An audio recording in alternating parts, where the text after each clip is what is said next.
Olá e seja bem-vindo ao capítulo 12. Hi and welcome to chapter 12. This is Portuguese. Now we're jumping ahead a few chapters, so this is actually the last chapter in this book, so do speak English. Like always, I give the book a little bit of a plug. This is the website where you'll see the book. This is to follow each chapter. So in this clip we're going to look at Portuguese, and by following the blog, and again you'll find that on the website, we're going to go through all of the steps from number 1 to number 12. Alright, let's do it. Starting with part 1, parte 1.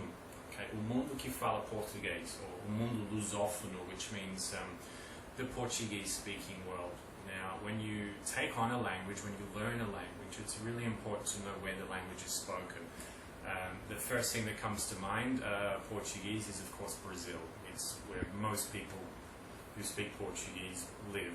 Now, followed by Portugal, a few countries in Africa, such as Angola, Mozambique, Guinea-Bissau, São Tomé e Príncipe, and Goa in India. There are still a few people that speak Portuguese there, as well as Timor-Leste or East Timor, and Macau. Okay, so that's pretty much the whole world that speaks Portuguese, without even counting the Portuguese diaspora in places like France, Canada, the United States.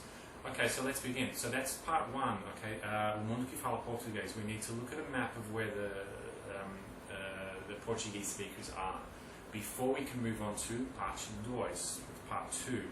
And for this one, I've chosen uma cidade, okay, a city.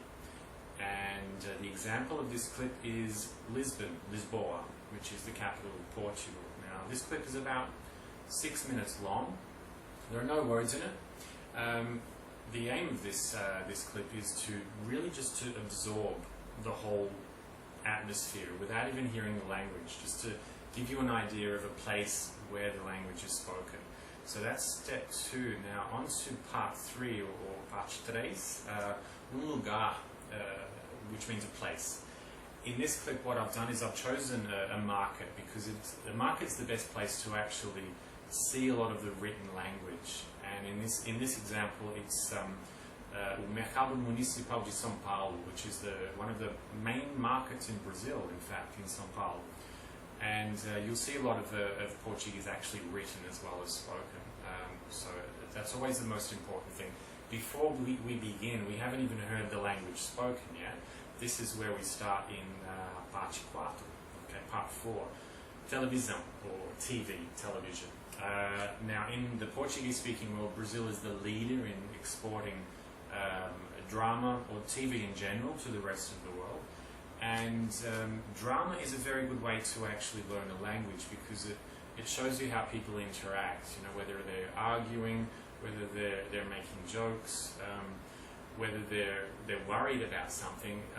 These sort of situations are acted out on TV. So this is a very good clip, even if you can't understand what they're saying, and please no subtitles, just to soak it in, to see how people react in this language. Before we move on to parte 5, okay, part 5, which is comida, food. Food is a very important part of learning a language, and I've chosen Brazilian food for this one, comida brasileira. Brazil is a huge country. Different parts of Brazil have different types of food. This is really just a tour of different food that's eaten throughout the country. So if you can get through this one without getting really, really hungry, then the next step is parte 6, part 6, where we look at a recipe. We follow instructions on how to make something. Now in this clip I've gone to Mozambique in Africa, where we'll follow the recipe of what's called camarão Mozambique, which is a typical dish from Mozambique. Now if we can follow instructions, that's a good start for learning a language. On to the next one. I have to speak really quickly for these clips. Parte 7, música. Okay, music. Now, the Portuguese-speaking world has given us amazing music from samba in Brazil, fado in Portugal, kuduro in Angola, and I've chosen a clip from Angola, which is kind of Angolan rap. African rap is quite big at the moment. Listen to the music, type in this word, letras, okay, you'll see the lyrics of the songs, and that's a good way to learn as well. Next one, parte 8, okay, part 8 is sport, okay, sport. And like pretty much the rest of the world, the Portuguese-speaking countries love football, or soccer as we sometimes call it, especially Brazil. This clip shows two Brazilian teams. I think from memory they are Santos and Flamengo in Rio. Watch this sport and it gives you more of an idea of how the people feel about something passionate. Okay, so that's part 8. On to part 9, parte 9, films. And again, Brazil is the leader in exporting film to the rest of the Portuguese-speaking world. However, there are a lot of really good art house movies that come out of Portugal, and for this one I believe I've chosen a Brazilian movie, but there's a list below of some really good movies to watch in this language. Again, no subtitles, because we need to try to guess and understand what they're saying. Subtitles will just confuse us. Parte 10, part 10, gente, people. There's no clip for this one. What I suggest instead is I have a list of some websites where you can hook up with people who are native speakers in the language. Then go onto Skype and start communicating with them. That is one of the best ways to learn a language is with a native speaker, is it not?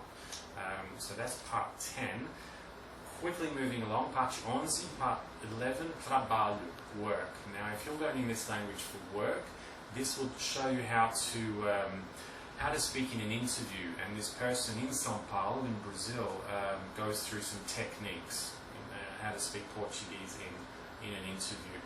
And lastly, parte 12, relações, okay, relationships. So to show you how people interact with each other, particularly different parts of the world that speak the same language. So what I've done is chosen a clip that interviews some Portuguese migrants in Brazil, and it talks about how they cope with life in a place like Brazil, for example. So that's chapter 12, Portuguese. Now, então, por favor, deixe comentário, recado, uma pergunta, qualquer coisa aqui embaixo. So please leave a comment or a question or anything in the space below. The next clip we'll be doing is in Japanese. Alright, so I look forward to seeing you for that one. So, muito obrigado e até logo. I'll see you next time. Ciao.